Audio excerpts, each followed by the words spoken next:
Okay, good. Okay. Good girl, isn't she? Oh my gosh. A big, strong girl. That's what I'm doing.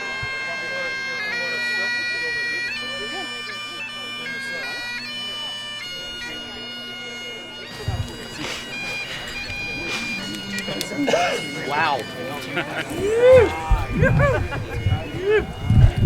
Incredible. Thank you all for being here. Thanks for being here, everybody. I don't know. Can you hear me Anybody, back there? can anybody not hear him? Can you hear me? I'll talk up. Oh, you will be good. First of all, I am Greg. I'm Avery's oldest stepson, the short one. And thank you all so much for coming. I am blown away by how many people are here. I mean, there are I see lacrosse people, I see friends, I see family, and this is so typical of Avery to everyone kind of congregates around him. And I want to thank a couple people. Chris Owen, we're on his property right now, and he has generously let us do this, and we want to just really thank him for giving us his space here. So thanks, Chris. Thank you, Chris. There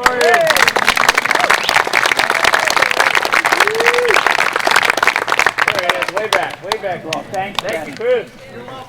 My mom wanted me to make one quick announcement that I want to get out of the way right away. And that is that please help yourself to Avery's favorite wine back there, $2 Chuck.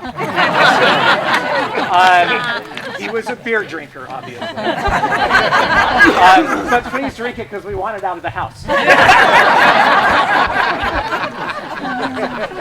He literally had 2 cases under the bed when he passed away. Enjoy.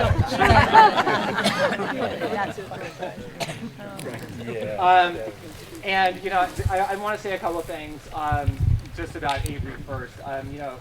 His taste in wine, it wasn't representative of his taste in everything else. And for many years I watched my mom feed him because that was really the only way he would eat, is if it was put in front of him. But he obviously has a lot of taste because representative of all of you who are here right now. And I know he's looking down on us and just blown away by what he's seeing. A couple things. It'd be easy to do a roast right now, or we can make this sad and all that, but it'll probably be a little combination of both.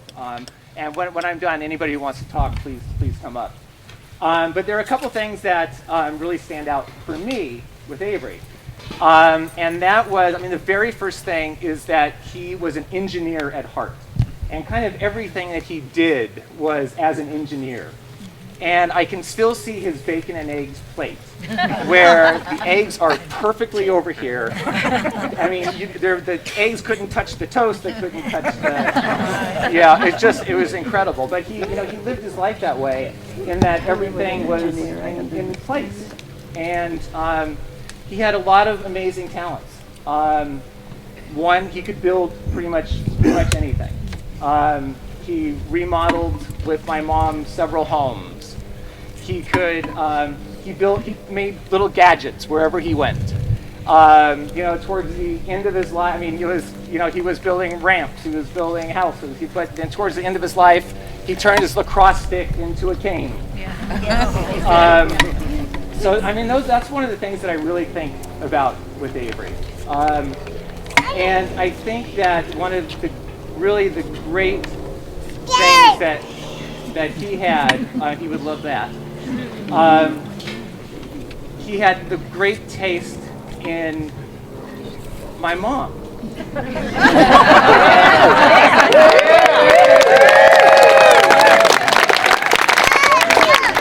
He had many accomplishments in life.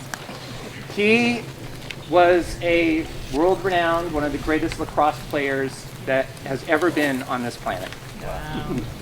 Wow. He was a master salesperson. And he was a great friend to many people. But for me, his greatest accomplishment was his time he spent with my mom. And that time was not, it was full of fun and love, but he also saved my mom's life. She had struggles with alcohol, and he got it straight. And she is now 28 years sober.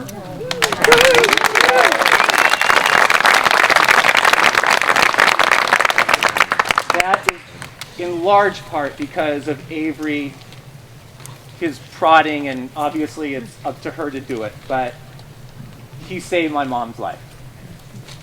For that, I will always be grateful.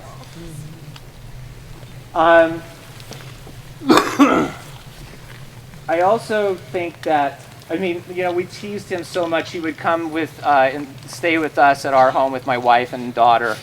And we would always watch my mom just wait hand and foot on him.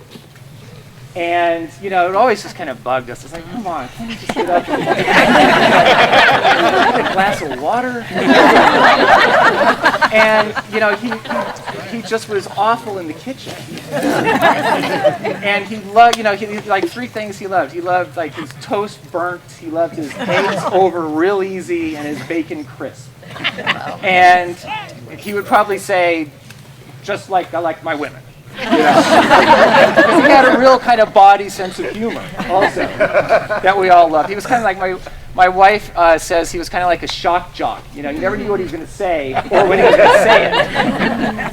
But you know, it always bothered us so much how, you know, my mom would just constantly wait on him. And you know, I just finally gave up one day when my mom said, and with all seriousness, said to me, you know, you made toast the other day. You really did.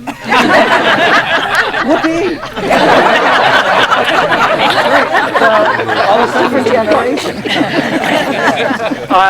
Anyways, but he was a marvelous man, and we're going to miss him dearly. And you know, I just have this vision that he's going to be, when, you know, years from now, when my mom goes to meet him, that he's gonna, you know, he's gonna learn how to cook a gourmet meal. And as soon as my mom comes to meet him, he's gonna meticulously lay out a white tablecloth, lay out, you know, set the table beautifully, light a candle, and just sit there and wait for you to come and basically say, look, this is what I did for you. Because he did so much for you. And all of us here in different ways. So that's my take. That was good. I know my brother would like to talk also. And let me also say how lucky we are that Avery's first wife, Marge, is here. Yes. And she's here with her two sons, Brad and Jeff, and their families. And just wonderful, wonderful people. And we're just really lucky to have you guys here. So, Brad's going to come up and talk.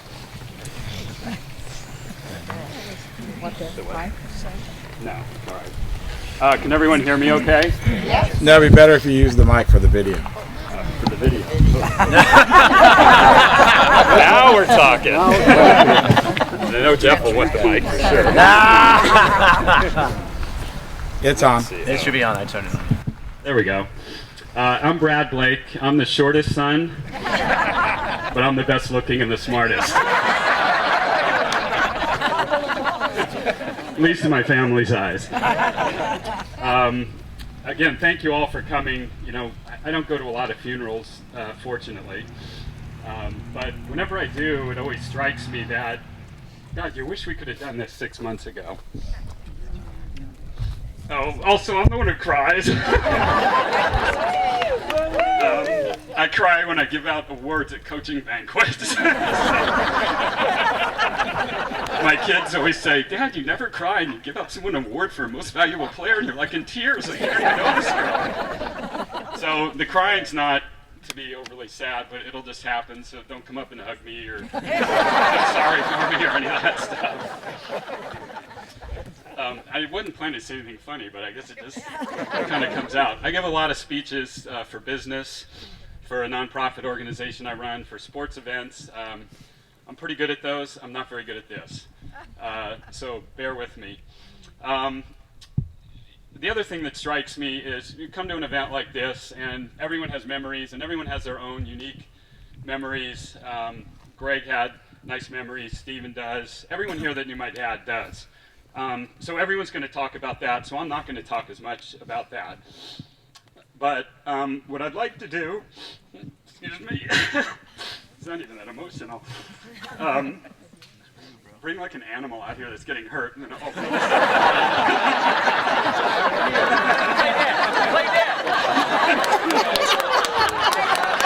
That was not planned.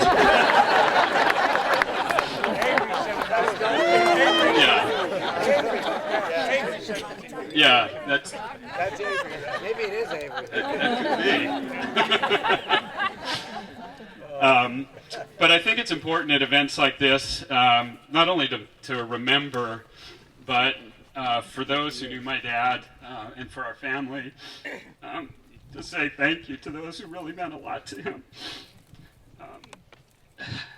In the last probably 10 years of his life, he lived for lacrosse. And for all of you in the Gold Country and the other lacrosse organizations, can you raise your hands, please? Whoa. I think his passion for the sport had gone dormant for a long time. And you literally to the end, I mean, when he was talking to me about, this will come out kind of funny, but he said, make sure you tell those lacrosse guys it's all about marketing. So you probably heard that a few times. So please do the marketing, all right? Because you don't want to hear from him about that. But thank you very much. The event you had for him, what was that, 3 months ago? Or I can't remember exactly. It was really nice. That was great timing. And for those of you and the other support organizations that he's been involved with, again, it just meant the world to him. So thank you for all you did. To my family members, sorry. I'm not going to apologize for crying, so thank you for being there for me all the time, and you mean the world to me.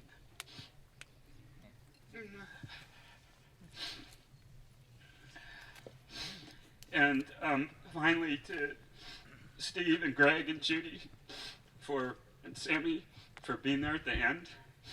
You guys were incredible. And Judy, I have a newfound respect and love and admiration for you. That seeing you in that time of your life, in his life, was above and beyond. So thank you very much. And someone said to me once, I don't remember who it is, but they said, just remember the only people that matter are the ones who will bring your water when you're dying. Wow. So thank you all very much for being here, and I know you all would have done that for him.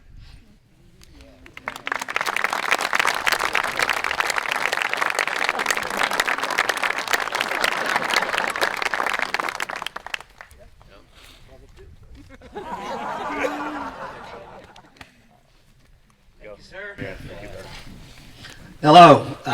For those who don't know me, I am Jeff, and I am the youngest son on the Blake side, and the next to tallest. And I'm not going to go into the smart and the handsome and all that. I get paid to be handsome. So.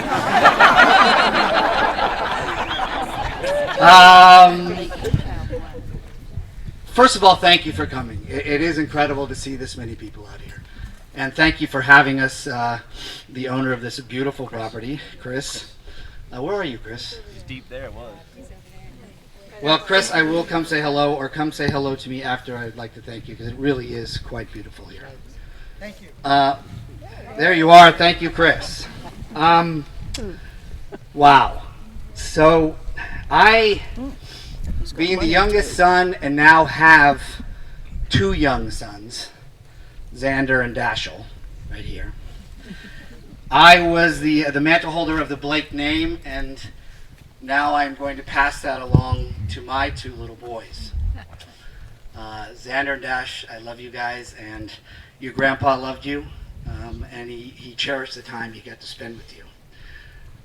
Back in the 19th century, Rudyard Kipling wrote a poem that was to pass down from son to son to son. And that poem is called If. I would like to read it.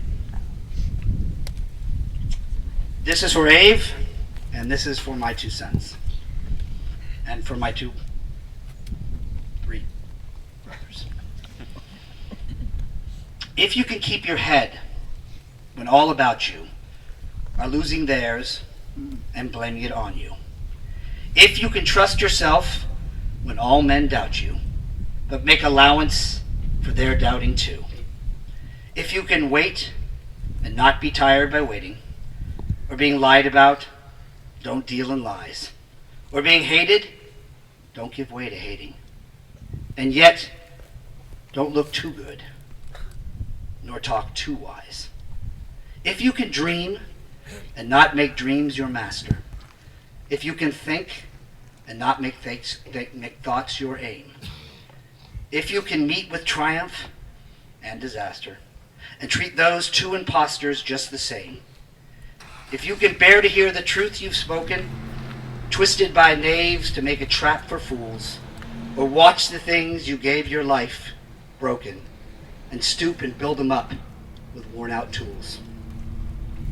If you can make one heap of all your winnings and risk it on one turn of pitch and toss, and lose and start again at your beginnings, and never breathe a word about your loss. If you can force your heart and nerve and sinew to serve your turn along after they are gone, and so hold on when there is nothing in you except the will which says to them, hold on. If you can talk with crowds, hello, and keep your virtue, or walk with kings, nor lose the common touch. If neither foes nor loving friends can hurt you, if all men count with you, but none too much, if you can fill the unforgiving minute with 60 seconds worth of distance run, yours is the earth and everything that's in, and which is more, you will be a man, my son. I thank my father for bringing me into this life so I can be a man. I thank him for the man that he was. I thank my little boys for the men they will be. I thank my brother for being an amazing man in my life. My brother was a father figure to me as well. And he was there for me a lot of my life. And I really cherish my brother. I do. I love you, Big. I call him Big and he calls me Big. And I've never figured that out.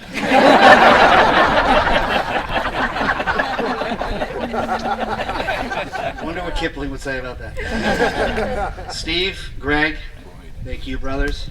I iterate what my brother said. Both you guys were incredible during the end. I thank you, Judy. Your strength, your perseverance was amazing. And I, too, had a newfound respect and love for you for that. Greg, Steve particularly, thank you for all the updates. You were amazing. You were a pillar of strength in a very difficult time. And I would last but not least, I would like to thank my mother. I love you, Mom. I love you too. You're wonderful. And I know you had some wonderful times with Abe as well. So we will give a big hello and a big howdy do to Abe. Thank you all for coming. I know he's up there watching, and we still will disagree about Tupac Chuck. And he called me a wine snob. And I said, no, just a wine drinker. And I won't be taking any of the cases home. Thank you all for coming. Enjoy, and a big hello to Abe up there. Thank you.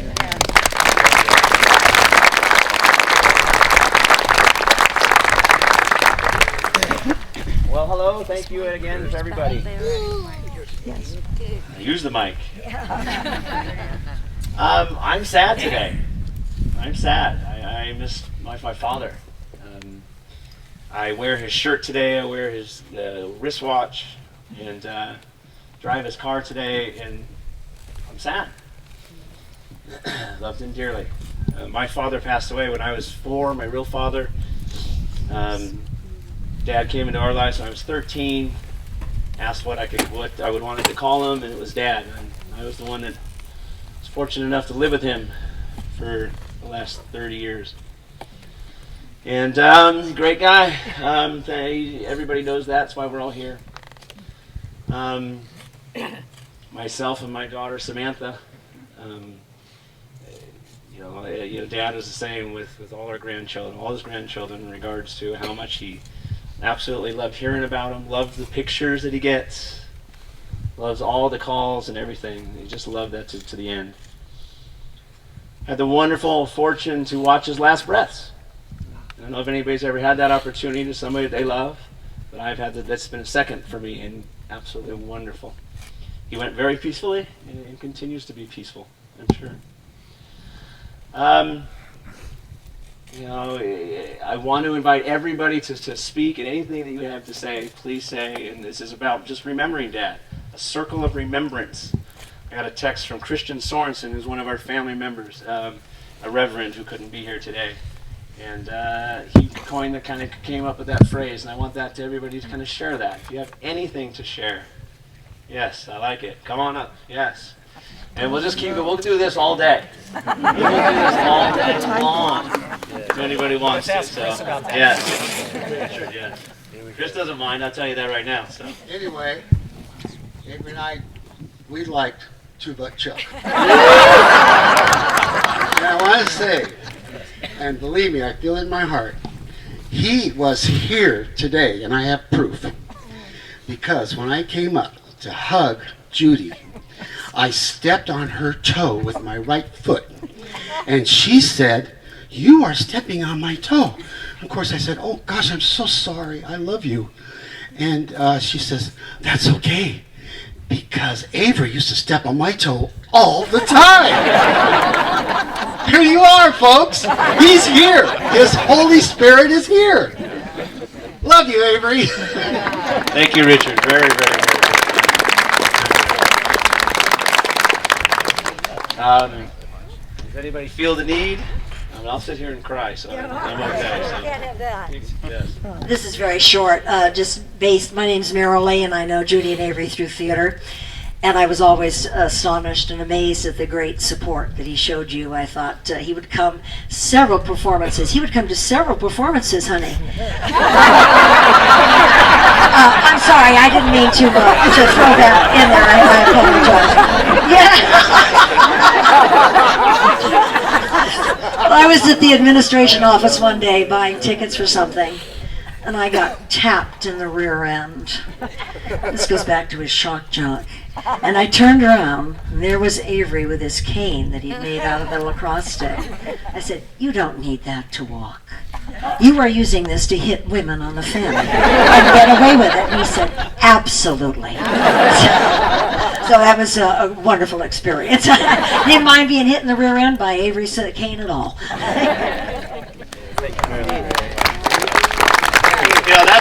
That's an absolutely wonderful thing, and Dad, in regards to the theater. And I know there's a big group of the theater that's here as well, so he absolutely wonderfully enjoyed that. And not only his son, but his grandson here would like to say something. Xander. Well, I'm saying that I didn't get enough time to get to know him. I met him when I was 3, and I lost him when I was 7. 8.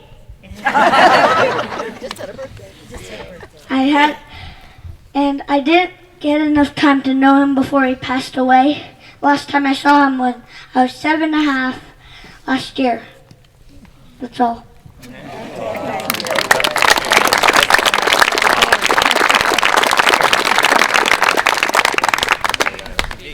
Yeah, good. I'm Brent Roberts, Steve's stepson. I met Avery when I was about 13 years old, and got to do quite a bit of travel in Florida to visit Judy and Avery. And that was one of my greatest childhood memories, was being able to spend all that time with you.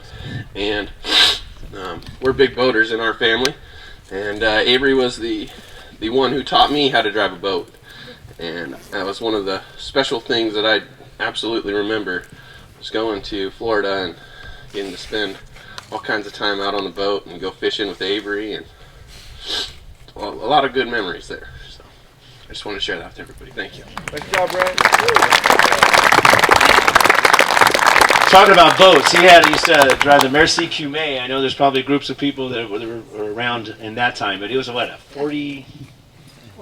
41 foot old George Nice old Woody boat, and it was a twin engine thing. And like Brent, he taught me how to drive a boat as well. And to be able to turn that thing in about 43-degree width in a canal, absolutely amazing, absolutely amazing. He was such a seaman. We were out in Tiburon, had a place in Tiburon. He had a boat there. Had a place in San Carlos. We had a dock down in Redwood City, and he would always had the distress signal channel on. So we would always go help somebody that was calling and he was in distress on the water. Absolutely amazing. Absolutely amazing. So that's the man, obviously the man he was, not only helping the people that he loved and knew, but anybody who shared all the same interests as him as well. So absolutely wonderful, those boating years. I think it was with, I don't know if it was with you, with Rob, or with David Gondorf. And I don't know if I ever told you this, but they used to have an old lapis, wood lapis boat. That's, the hulls that are kind of put together with lapis. And we, when I was younger, he didn't let me take the boats all the time. I happened to take the boat out one time, and we got it. The motor stopped working, and I was out in Tiburon. We were coming in the harbor, and we had to jump out to barely get the boat back. But I remember him finding out, and it was like not a big deal. We made more of a big deal ever than he would. I every time I get on a boat, Brent says that we are a boat family, and we love to be on the boat. And there's not a time that I do not step on that, even before he passed, that I do not think of all the things that he taught me about being on the water. So absolutely wonderful. So that's just another part of his life, all of his boat times. Absolutely wonderful. And Mom, they went to Florida and spent many years out there in Florida. I don't know if we have anybody from Florida here, but just great times. So. They lived in the same complex that my parents did. Oh, really? They didn't know each other. Interesting. So my name is Mike, and I'm one of the lacrosse people. Had the great fortune to start working with Avery a couple of years ago. He had sent an email out. They were looking for somebody to help out with the website, and I guess it wasn't a mistake, but I responded that I'd help out. So everything was going great in the beginning, and then suddenly Avery realized that I could do things with this website that he'd been dying to do. And suddenly it was once a day, 2 times a day, 3 times a day. Calling Bruce McDowell, or is he saying, Bruce, I need help. We need a manager for Avery. But his love for the game of lacrosse was incredible. My son started playing about 5 years ago. Growing up on the West Coast, lacrosse was something you'd hear every once in a while. One of those East Coast things. Didn't really think much about it. And I look at that as a loss in my life, because it's just a fabulous sport. And we've just had a great time with it. But Avery has really made it just great up here in Nevada County for lacrosse. He drove and drove and drove. I mean, I was 49 years old, and I'm thinking to myself, I'm being driven into the ground by an 80-year-old. What's going on? he always had fabulous ideas. The man was just so full of ideas on how to make things better that his problem was finding enough people to implement these things. And so we up here at Gold Country Lacrosse have very, very large shoes to fill. And we're going to do everything we can to do that and continue this program and continue to grow it and make it the best program it can be, because that's what Avery would want.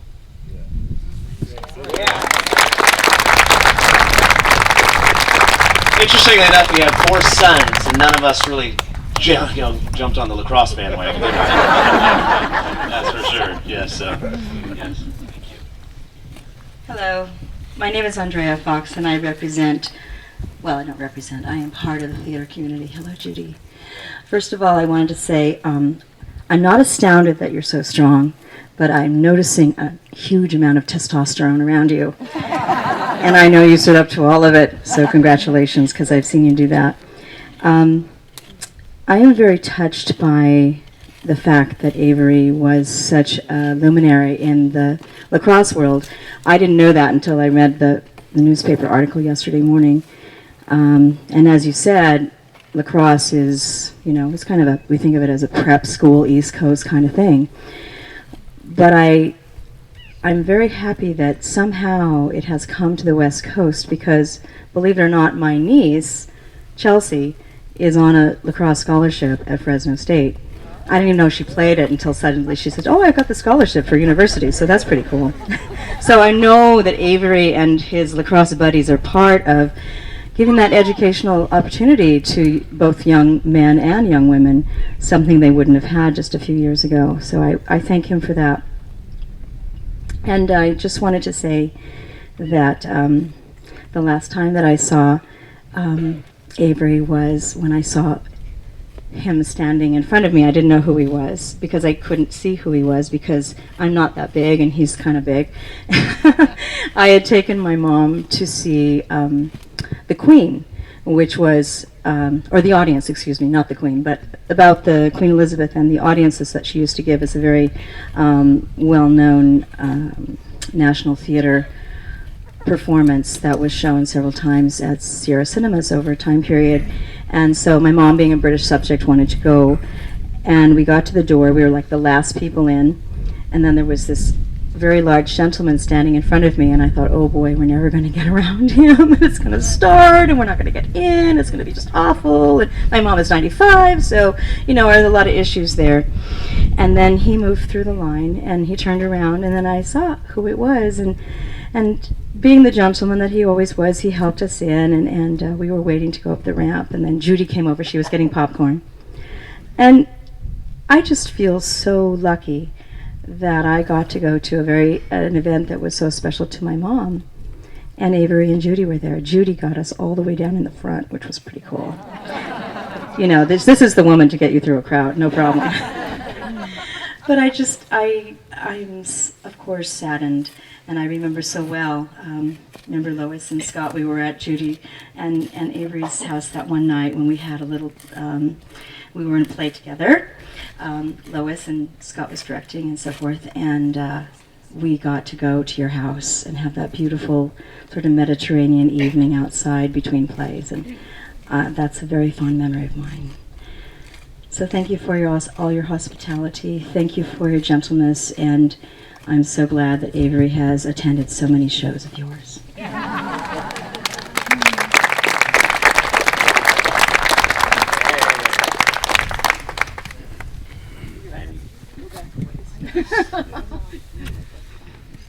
My name is Penny Smith. I came a long ways. My flight was 4 hours late last night, so I'm not real sure. I came in from Honolulu, and I have known Avery and Judy for, oh my goodness, I can't even know how many years. But I thought it was important as I'm sitting here listening to this, and there's a few of us scattered around that are kind of from the old days of the Silicon Valley.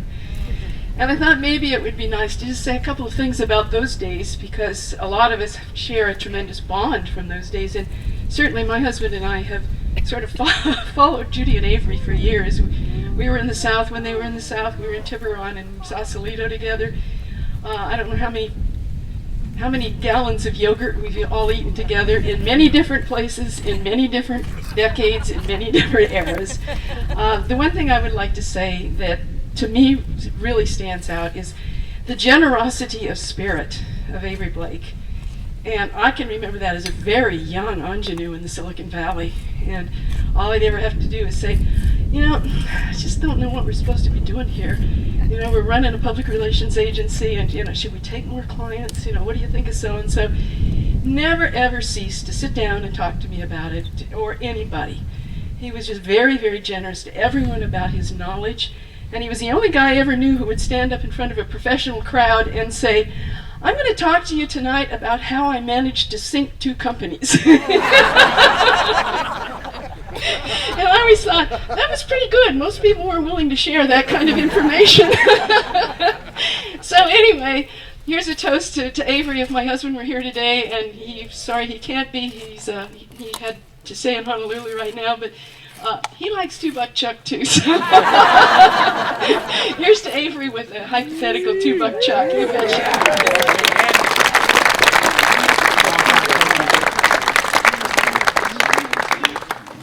Hey, Steve. Yes. Quite a love story it was between my mom and dad. Very much so. Hey everyone, my name's Andy Shoup. I'm an old friend of Avery's. It was probably 6 years ago today, Judy, October of '07. Something like that. I started this lacrosse club up here in the foothills 7 or 8 years ago.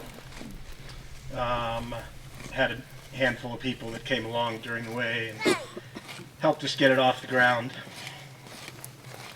And one day I got a message on my telephone. Some guy named Avery Blake leaves me his phone number, says give me a call. So I call him on the phone. He's like, God, that's great that you're playing lacrosse up here. Sorry, sorry.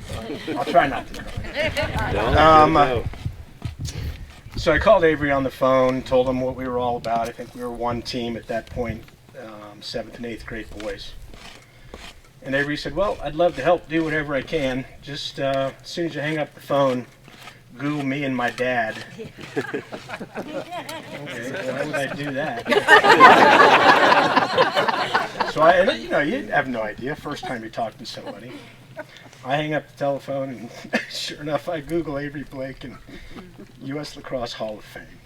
Oh. Well, this might just work.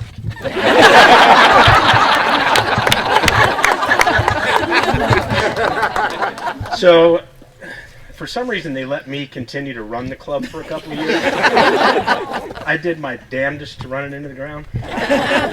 All I ever wanted to do was coach lacrosse. It got to a point, we were at a board meeting one night, and they said, you know what, this is just too much for me. All this fundraising, and it's not me, I don't know it. All I want to do is coach. And Avery was sitting right next to me. He said, all right, I got it. So for the last 5 or 6 years, he's made this club what it is.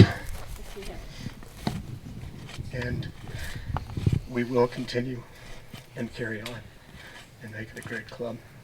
Judy, thank you so much for your hospitality over the years. Avery and Judy would have me over for dinner every now and then. Avery always had a frosted mug and a Sierra Nevada waiting for me. So if I had a beer in my hand and not one of these crutches, I would raise a toast to Avery Blake. Here it is.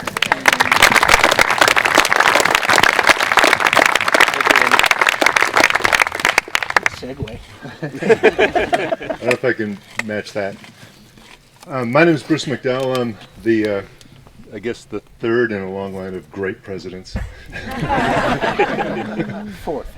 Fourth. Actually, no, Carol is the third. Carol, raise your hand wherever you're at back there. Oh, she had to leave? The one thing I'd like to say is that Avery retired from the board last spring. And I guess retirement is kind of a strange word because I didn't notice any change in the phone calls I received during the course of the day, and I don't think Mike did either. Perhaps they even got to be more, but I kind of had an intuition at the time that, this is a good time for us to have an event to honor Avery, which we did. We had it down at Najjar Vineyard and a lot of some of the people that were here were able to come to that, and he was able to, to be there and be with all of us, and so it's just I'm glad we were able to do that. That was really good. Okay, thank you.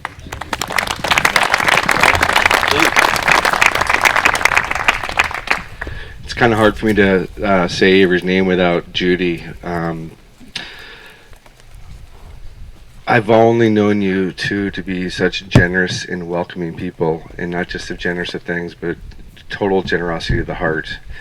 And I always hated leaving your house because I felt so welcome there, and it was just like, you guys were just the greatest, And I think you have one of the most amazing, inspiring loves that I've ever seen, I've ever witnessed, and it's powerful, and I see it in, Greg and Steve. I don't know Jeff and the other brother very well, but I just see the easy to hug and the warmth and just the love of life and of people, and it's really contributed to you both. And I'm a stepfather too, so it's inspiring to see how I can influence my own stepson, and but the world is definitely missing Avery, but I know he's in a great place, and I love you, Judy, and I'm happy for you in your marriage.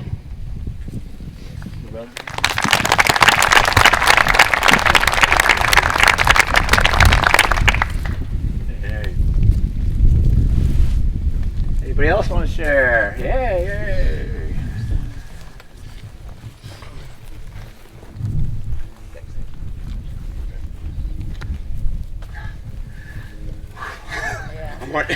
It's hard for me for a lot of different reasons, but my name's Don Aiello. I probably have known Avery for about 5 years or so through the lacrosse world, and I first got to know him better when he was actually running the club. Andy and I started our clubs about the same time, and about 3 years or so ago, I asked Avery to step on the board with me. I was elected the president, and I knew him to be a very honorable man.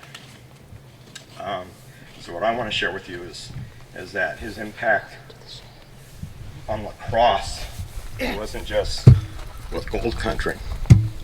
He sat on the board with 12 other of us, and we have a league of 8,000 kids. And his role was primarily sportsmanship and safety. So his impact wasn't just local.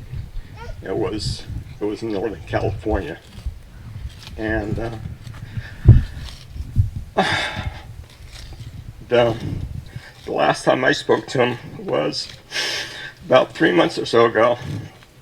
I had just sent out a letter to him announcing, ironically, as you'll get in a second, that he was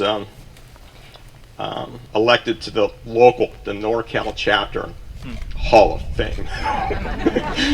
And we were, he was already in the national, and finally the local folks finally figured out, oh yeah, we got this very deserving guy in our backyard, he probably should be part of the party. So we were, I was of course ecstatic because I knew him personally, and I know some of the other people that were inducted, but he was close and special to me personally. So his impact's been broad, it's been felt. He'd come down to we have large lacrosse events where we have hundreds of teams playing multiple days, and he'd be out there with his cane, his lacrosse stick. That's what I got to tell you. The kids will remember nothing else. They'll remember this tall guy, with the lacrosse stick that was turned into a cane. So he'll be missed. We're going to have our induction ceremonies for the Hall of Fame inductees probably in February. So Judy and family can be, of course, invited. So. Thank you all. It was interesting. Dad, in the safety part, he's really big on the concussion protocol. That's so in the media, out in the media, and very important. I'm an athletic trainer, so it's kind of my profession as well. And the strides that he has been making in that is outstanding. And we all should continue to do that. So, yes.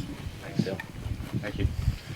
I missed a board meeting after Don was president. Then they voted me president of Northern California Lacrosse. First and foremost, my association with Avery is about 5 years, and I considered him a friend, a wonderful guy. And when he looked at lacrosse, he saw that as an opportunity for boys to learn how to become men, and he really, embraced that concept. I can't echo everything that Don said. It's all true. I also want to let you know I am here on behalf of U.S. Lacrosse. I'm a board member, and this is the group in Baltimore. We have 450,000 members. On behalf of the Hall of Fame committee and Tom Keegler, Steve Stenerson, who's a CEO, I'm on the board and the executive committee, and I'm here to, again, express U.S. Lacrosse's loss. It's the great creator's game. Thank you. I had a wonderful opportunity to go with Dad to, I think it was Notre Dame. Notre Dame won the last out in Baltimore, Maryland, and he showed me Baltimore, Maryland, and fish cakes and all that stuff, or crab cakes. Outstanding. So yes, hey, and you go right there, wherever you want, brother. Hi, my name is Terry Baxter, and I was in with the lacrosse group. I'd like to thank Avery for thinking of this particular day and protecting my dome and having this hat ready. Also, I'll confess now that at one point in my life I was an imbiber of 2-buck chuck, and I think it's easily as good as wine's twice the value. So,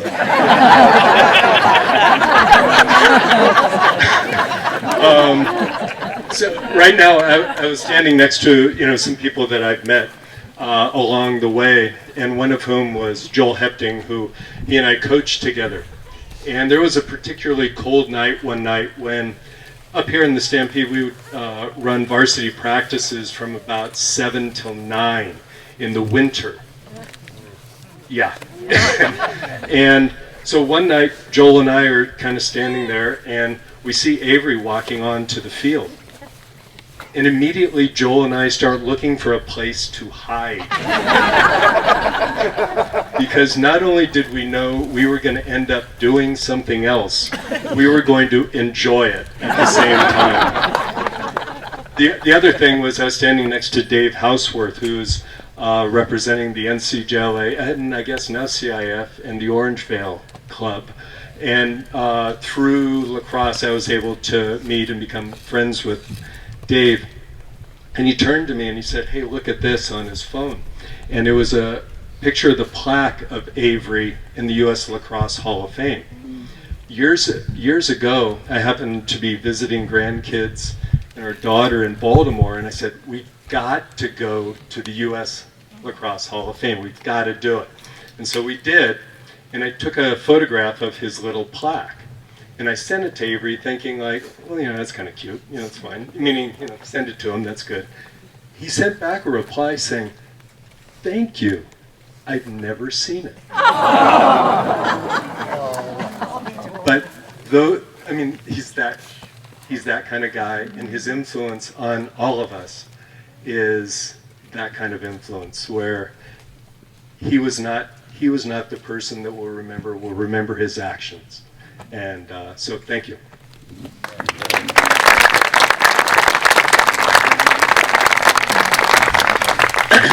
Real quickly, at NU High School, I also help coach basketball down there. And it's amazing to go through NU and come across the kids who Dad has had an opportunity to be with and teach. And they have nothing but utmost respect for him. And it was just an honor to see. I'm Barb DeHart. I am Sammy and Brent's mom. And by the way, I had to correct my son. He met Grandpa when he was 8. He was in Florida when he was 13. So just square that away. So I have 3 memories I want to share. One, I was introduced to lacrosse the first time that Steve was trying to teach Brent what it was all about, and the lacrosse stick went into the windshield of one of the cars parked in the driveway. That's when I started to hear the stories about your dad and lacrosse and all of that. The second memory was when Sammy was born. This is going to make me cry, so hang with me because it's a sweet story. Judy and Ave, maybe it wasn't right when she was born, but she was very, very small. And you guys were staying at the outside, no, at the little inn by SPD, Coyote Hill, thank you. And Avery, you know, he always had 16,000 things going on in his head, and he was a very busy man. And he was also not really familiar with very small baby girls. But that never stopped him with Samantha. I have a picture of him. Judy was busy doing grandma things, and Sammy was so small that on a pillow she could lay on Grandpa's lap. But that didn't stop him because he had a cell phone in his hand and he had his address book open and papers on the side of the bed.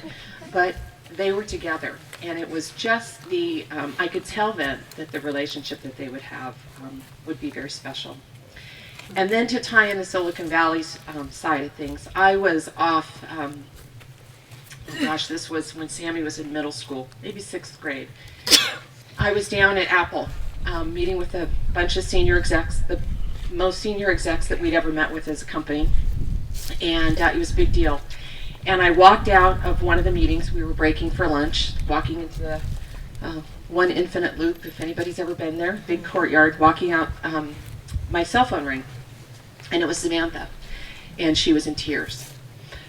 Steve was a trainer, was gone at Sac State. That's a whole nother set of stories. But, so he was an hour and a half away from school, and I was in the Bay Area. And when my children need me and I'm not there, as many people here can relate, it's just the most heart-sinking feeling that there can be. So I did what I normally would do, is I hung up the phone and I called Judy. But Judy wasn't there. And I was emotional, and Avery answered the phone. And I explained, Sammy had had an issue. She had torn her jeans in a particular way. Because I think she was planning a fence, but that's, you know. And I explained to Abe what was going on. And the only words he said to me was, I'm on my way. And he went to that school and he picked up his girl. And he took her home and he helped her get whatever she needed and carry on with the day. And that, one of the most precious things he could have ever done, because he put me at ease. He put my conversation I was going to have with Steve later in the day about the fact that he couldn't get there quick enough. He just handled it like a grandpa should. Yeah.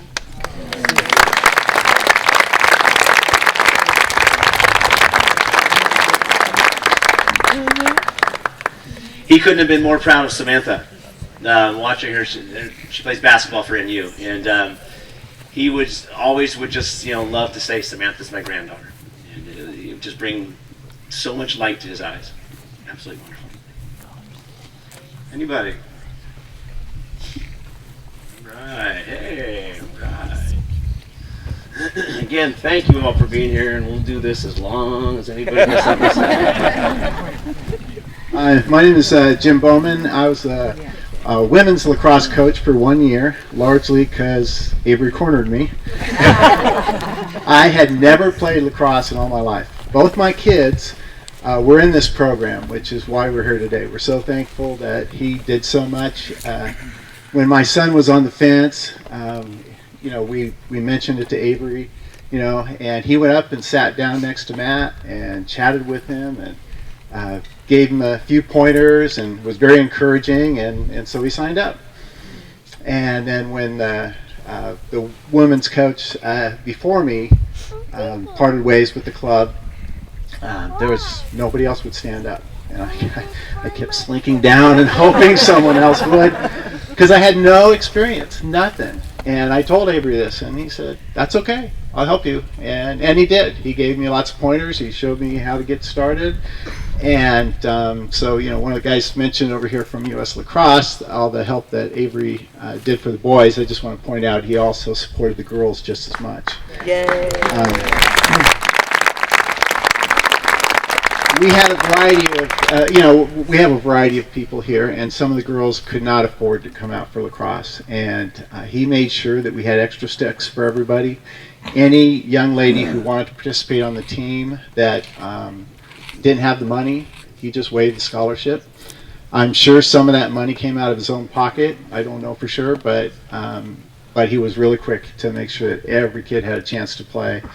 And that enhanced the life of both my kids and their experience with the sport. And I know with a lot of other kids, I see some of the kids that used to practice on the field while my daughter practiced, so and the other Gold Country lacrosse leaders. And so just thank you, Avery, for all that you gave to us. Dad was always huge about pushing the girls' game, and with Samantha, tried to get Samantha to play, it just didn't work out. But he was always huge about the scholarship opportunities for women going to school in lacrosse, and he called up a bunch of schools back east to figure that out. So there's a lot of opportunity for women in lacrosse and scholarships. So.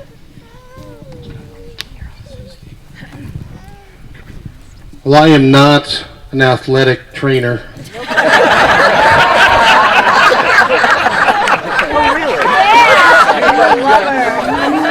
Not that there's anything wrong with that.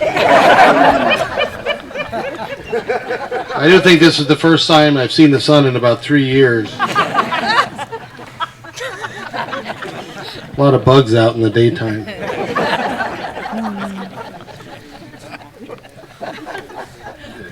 I'm trying to figure out what to say.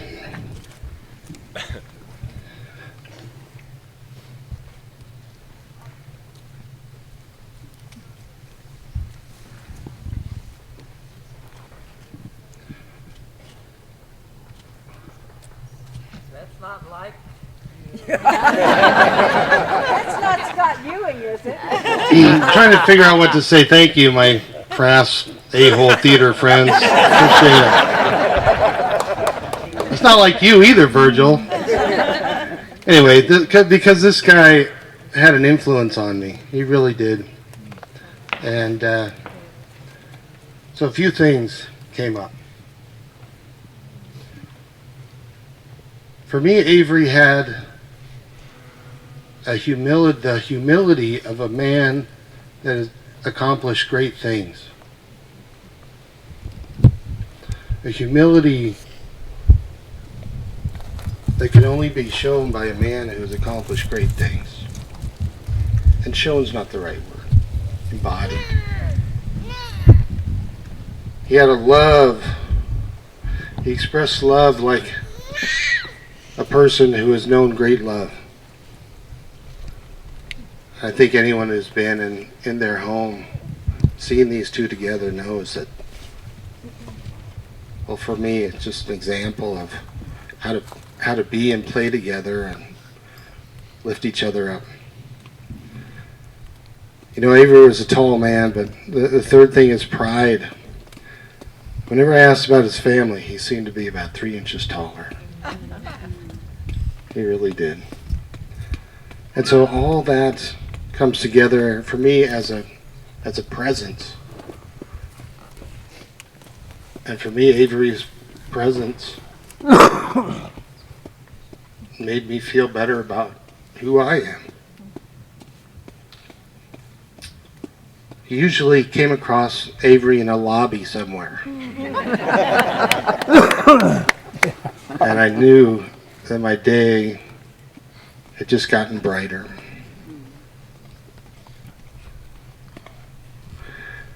I guess the last thing, we went to Oregon Shakespeare Festival, or what? No, we didn't. Tahoe Shakespeare, a couple months ago, I guess. And Avery was in such pain. We pulled the car up as close as we could, and he walked. We carried a chair so that he could have a pit stop whenever he wanted. He was in such pain, but he never complained. So when it was time to sit down, he said, "I need to sit down here," and he would. And he went and he enjoyed that play together. That was a really magical time for us. I'm sorry you lost your playmate. I'm sorry you guys lost your dad.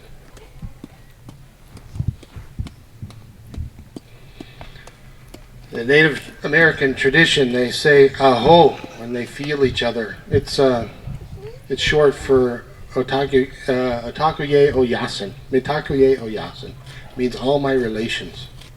I'm not Native American, by the way, so don't come up and ask for a blessing or anything. Anyway, well, they refer to all their relations. We're all one. We're all related. Virgil called me out because he knows me, because we feel each other. Avery is here. The people that have been here for you and moved on, they're all here.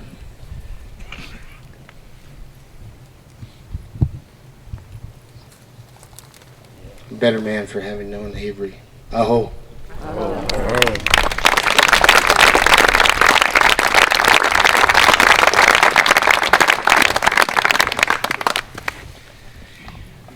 Dad, I think, I sit here and think about the great things. Dad had a second opportunity.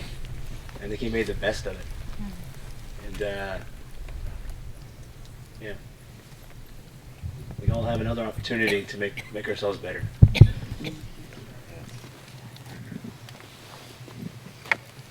Anybody? Douglas, how are you, buddy?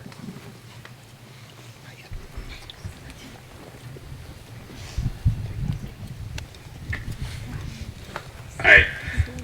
I'm a little nervous. I don't talk to I've never talked to a crowd like this before. But my name is Jamin, and I wasn't blessed to know Avery as well as you guys have, but the first time I met him, I think I was helping backstage in Maine, I think it was. I remember him in the lobby. He came up to me. I'm not like a person that is very social. I don't go up to people and say hello and whatnot, but he came up to me, and he was like, "Do you play lacrosse?"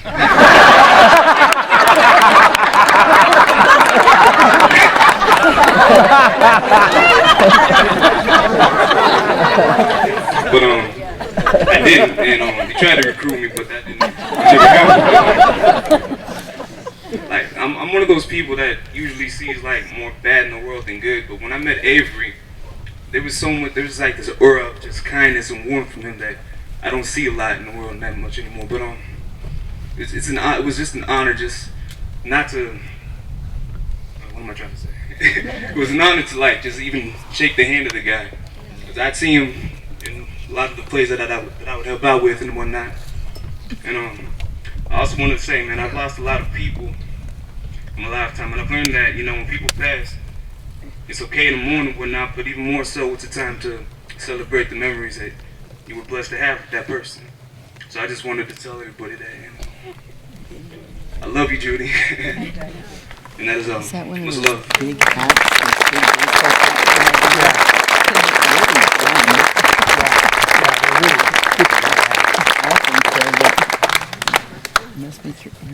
Yeah. Dad was a man of so many experiences in all over the world and such, and all that love comes from I think experiencing so much. And I try to tell both for my daughter and my stepson that to get out and travel, experience those things, and see what is out there.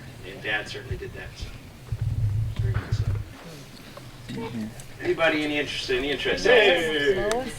And yes, we are here to celebrate life for sure. Something quick. I don't really know how he had time for lacrosse, because he was always in the theater at every single show that Judy either directed or was in. He was the best audience member you could ever have. Not only because he was there, which we always appreciate you showing up to theater, but also because every time Judy got on stage or directed something, but I'm particularly mindful of the Fulmani who Judy was in for us, and Avery was there, I believe, at every show. And a lot of people stood up, but Avery would, I guess it was a lacrosse stick, would hang on and stand that big body up every single time. And it wasn't just to make Judy feel good. I think he was so, from the pit of his being, proud of you. And so I appreciate that this lacrosse part of his life, but I knew him as Judy's #1 fan. And it was just sweet. I'm like, honey, I need a #1 fan. I got a #1 fan. No, No, he's busy too, so he's doing his part. But it was just the sweetest, dearest thing. Him, you know, Sue yesterday told me about him walking her into the theater every single show, arm in arm. They'd be walking into the theater, and he would deposit the love of his life for her passion, and he supported that. And I just am moved by your love story, Judy. And of course, I will now be your #1 fan.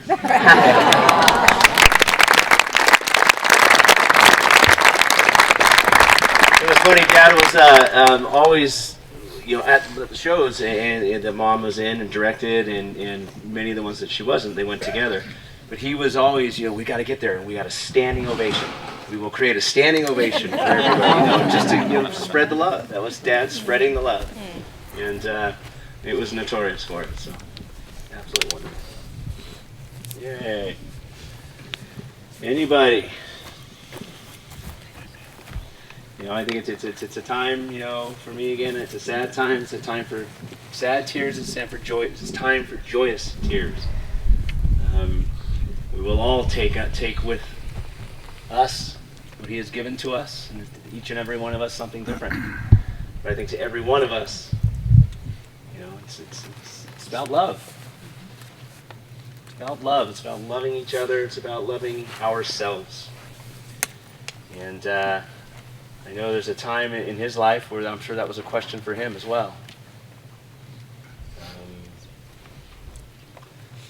But I, you know, and I was part of his second chance, and I saw that. And you know, some people don't allow themselves a second chance, and aren't allowed a second chance. We can make this life anything we want it. Go out and do it. All right, here. Anybody else? Yes, thank you. All right.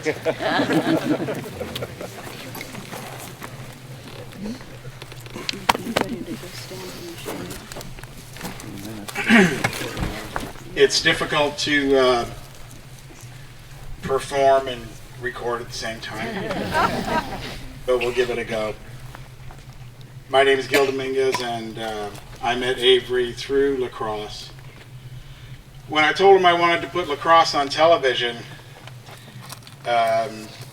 obviously that was something that was going to be very exciting for him, and we have some shows with him doing the color commentary that we will post up and keep that legacy alive.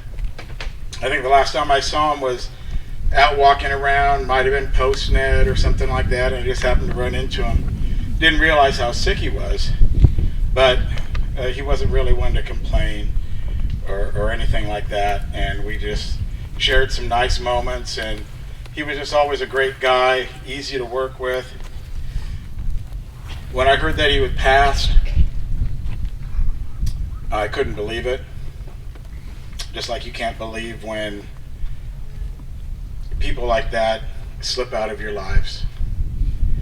And so I called Judy immediately, and I said, I want to be there and record this because I know Avery has a lot of friends all over the world. East Coast, West Coast, all his lacrosse buddies, and I want to be able to have them to be able to share what we're all feeling here today and the love for him and his family. And so that's why I'm here, to share that and put that up, and you can go to that as many times as you want and remember this time, remember the things that were said about Avery here today. And so everybody in Avery's life does their little part to make that whole tapestry, and so that's what we're doing here today. And I thank you, you know, for everything that you guys have done for our community, and it's just an honor and a privilege to be associated with Gold Country Lacrosse in any way, and any things that we do in the future with them.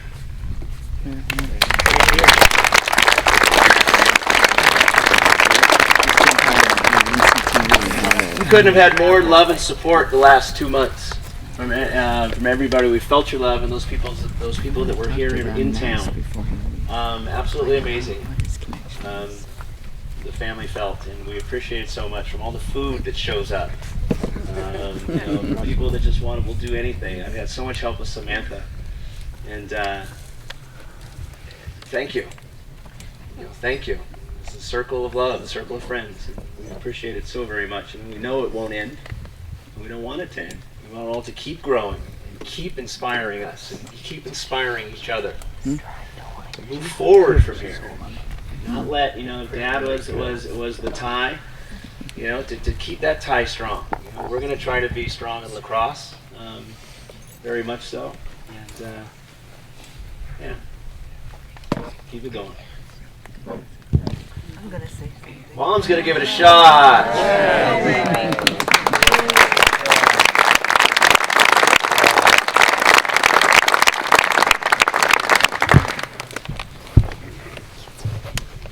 To make somebody's life complete is a very special thing. And for all of you to be here, and each one of you have given something so special to him, that I hope your life is as complete as his was, and is, and always will be. A very, very special thank you. Margie, I am so delighted you're here. Oh, thank you. I love him. Oh, so delighted. I met him in kindergarten on a cop.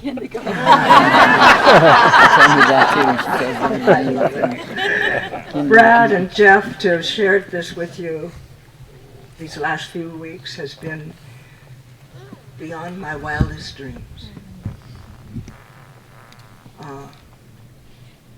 It's called love.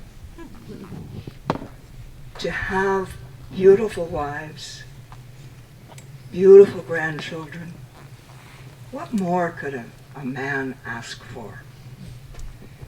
And have all of you here is the greatest gift you could give him and myself. And I thank you for it, and have some more $2 chuck.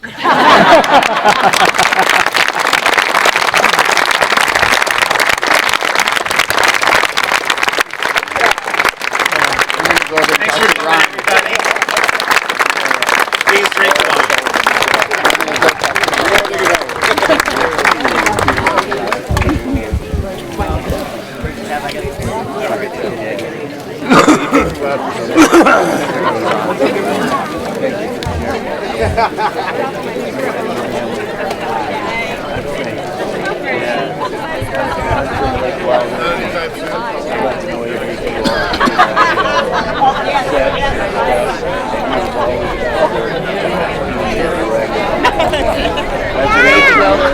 And we always got to keep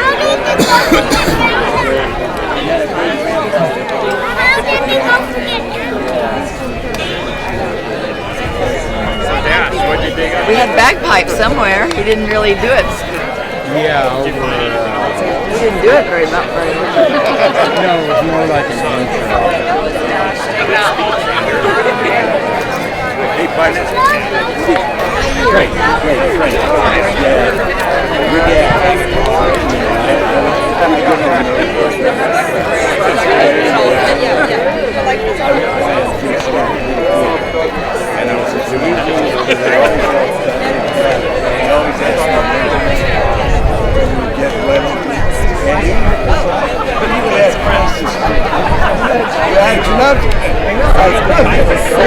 Exactly. So poignant.